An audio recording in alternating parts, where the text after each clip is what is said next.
Hi, folks. You are back for part 3 of the contract. We are going to share screen, get you guys in here. I'm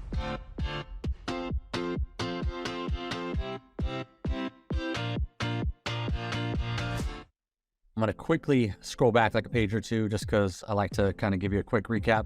So we talked about solar systems, obviously solar on the property, buyer's investigation, one of your opportunities to investigate the property, home inspection, pest inspection, sewer, roof, mold, as well as all of the disclosures from the seller.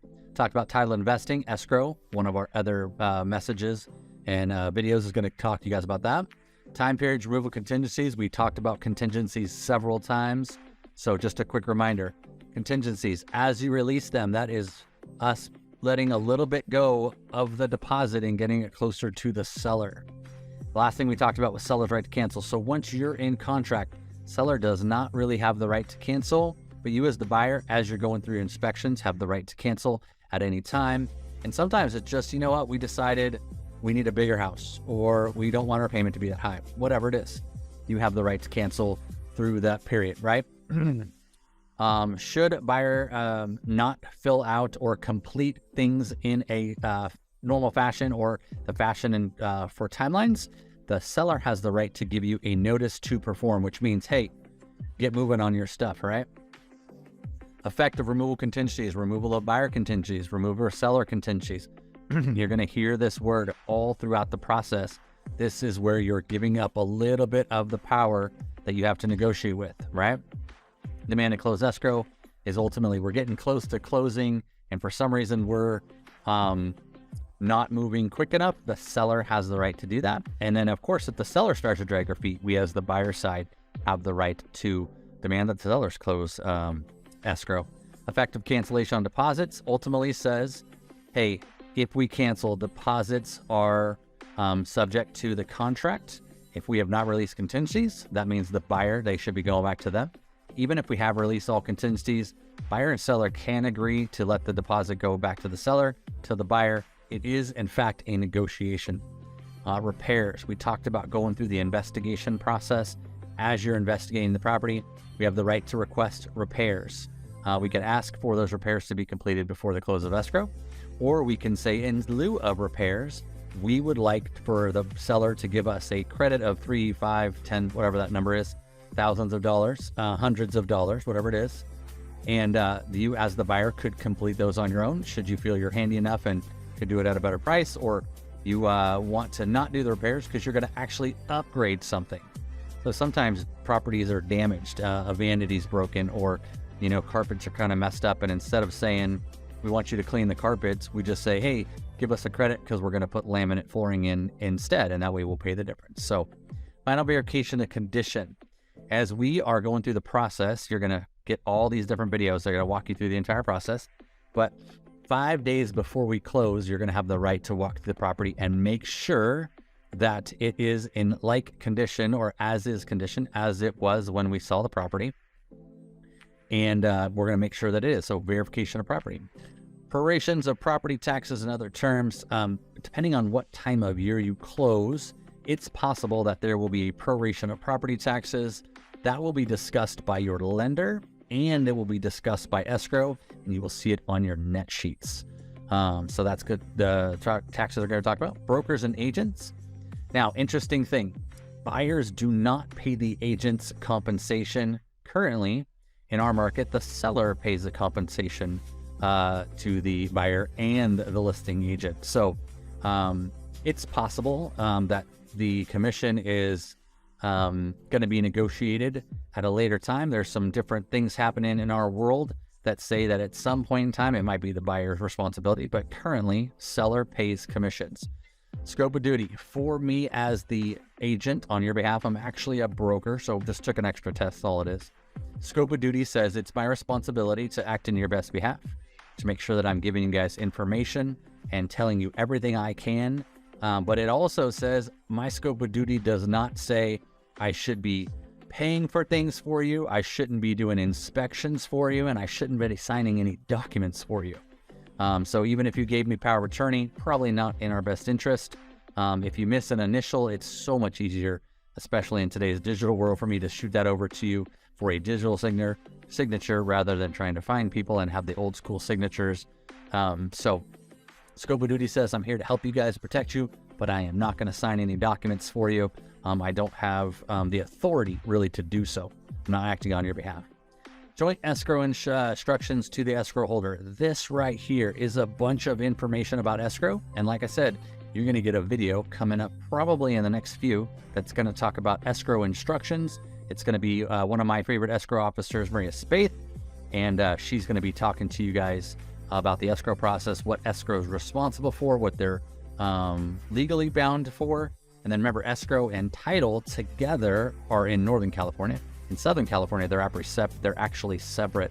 Escrow and title are two separate companies, but here locally, Northern California, Sacramento region, Bay Area, they are the same company. Number 26, selection of service providers. We actually touched on this as the very first document, which was the agency disclosure. Says you have the right to select any buyer's agent that you wish to work with.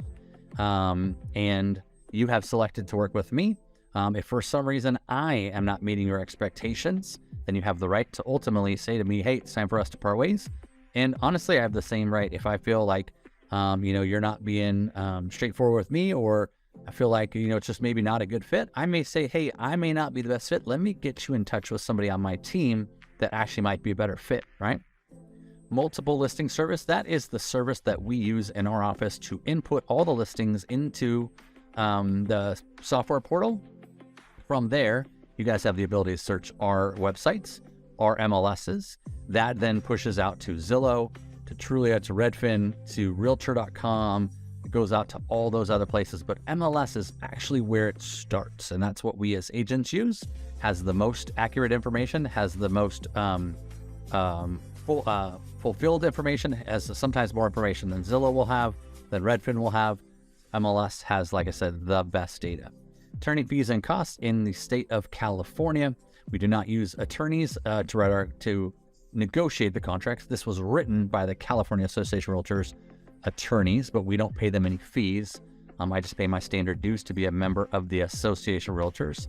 I'm a member of the California, the National Association, and then local for us as Placer County Association.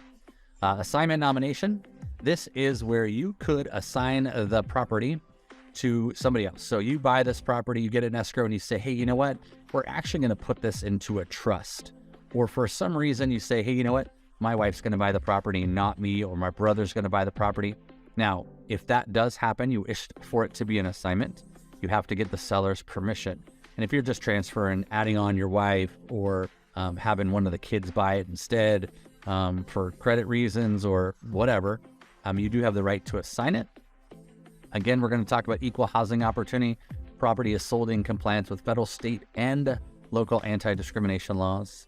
And then right here, we got definitions and instructions. These are a bunch of different words that you will hear throughout the process. You'll see in this contract, you'll hear from different listing side, escrow, myself, the lender, talk about acceptance, agents, agreements, as is, car forms, close of escrow, tells you how to count days. And you're going to get a video a little bit later from my transaction coordinator, and she actually counts the days for us, and she manages and takes care of all that.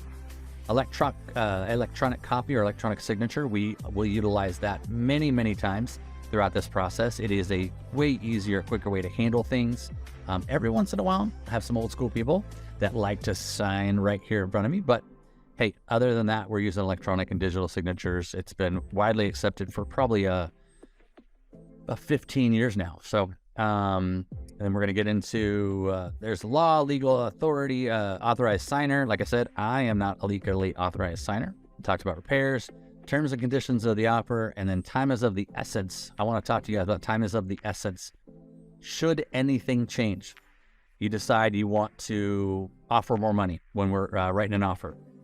You decide you want to cancel the contract. You decide you want to change the close date. Anything that happens that you want to change, it is best that you communicate that to me immediately so I can communicate to the other side. Because if we need to change something, your job transfer gets changed, You need to wait for, a bonus to come in. It's going to extract 15 days. We need to ask for the sellers to extend our escrow. We need to move some things around.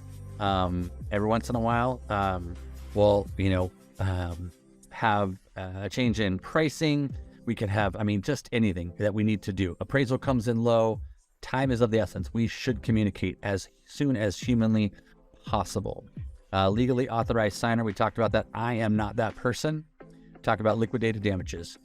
Should there be an issue between buyer and seller, this contract is between you, the buyer, and the seller. I am the one facilitating the contract. But should there be an issue, anything up to 3% of the purchase price is handled within liquidated damages. Anything under $10,000 is handled in small claims court. And ultimately this says you, the buyer, and the seller have come to some impasse about the disclosures, about something that they wrote in their disclosures. The appraisal doesn't come at the right value. Something happens and there is a discrepancy. This is when we come to some kind of impasse and we have to go through the legal process. This is liquidated damages. I recommend you guys read that in entirety. The California Association of Realtors asks for mediation to be used first. It's ultimately where we all sit in a room. We have probably a real estate broker come in, listen to each side and kind of help us find some middle ground. I've never had to do mediation myself as an agent, and as a broker, I think I've dealt with it about 3 times in a contract standpoint. Dealt with it a couple other times when it comes to after closing, but for right now, mediation, quickest way to deal with things, usually a little bit less expensive, and it just helps us to get to an end result pretty fast. So arbitration of disputes. Should you not believe what's going on with mediation, you don't like what's happening in the contract, and you want to get an attorney, we are in California. Anybody has the right to go get an attorney. This is the arbitration clause. It says, hey, the California Association of Realtors would really prefer if we went to mediation first. And if at mediation we cannot come up with an answer, we then move on to arbitration, and hopefully we can read through, get through, negotiate, come back and forth, listen to all parties, and come up with an answer or result that works for everyone. Like I said, same thing here. Arbitration, I've never had to deal with it in my 20-year career. Buyer's offer. Most offers expire within 72 hours from the time we wrote them. We can shorten that up if we wish to do so.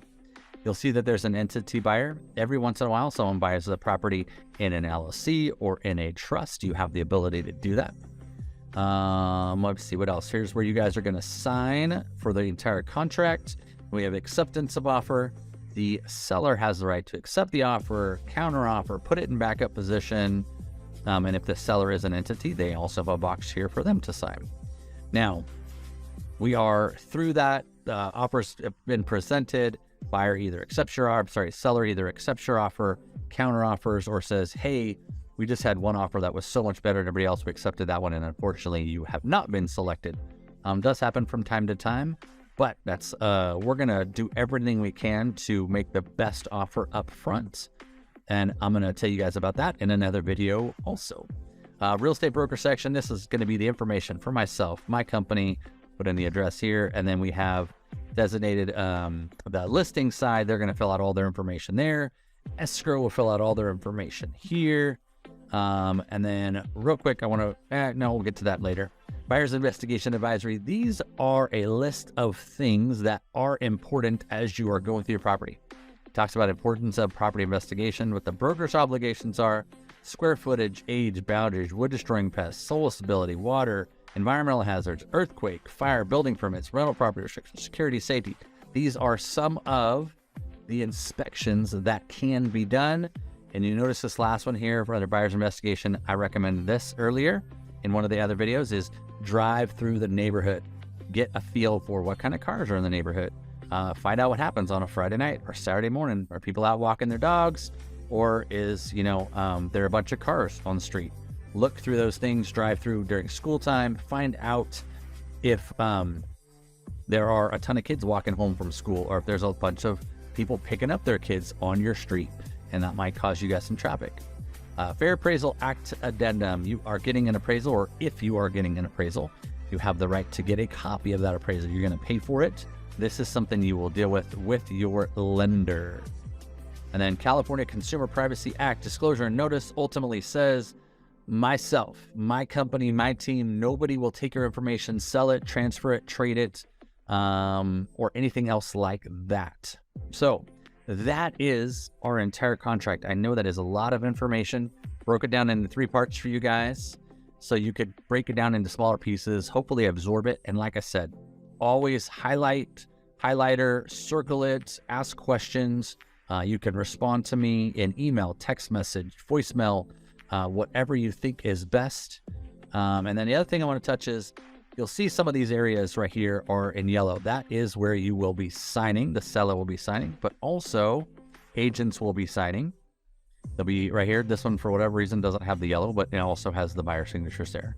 But on the contract, I didn't mention right here, is at the very bottom is where you will initial each page, and the seller will do the same thing. So there is initials at the bottom of every single page as we go through the contract. So just something else I wanted to touch on last minute. Hope that you guys are having a great one. Hope that you guys are finding these to be informative, and I'm hoping that they're really helping you guys to understand what the contract looks like, so that by the time we go out and find that pretty home that's going to fit your family the best, you're like, hey, I've already read through the contract. Gary has already explained it to us. We're good to go. So that's the scoop, folks. Hope you guys have a wonderful night, and watch for the next video. Talk to you soon. Take care.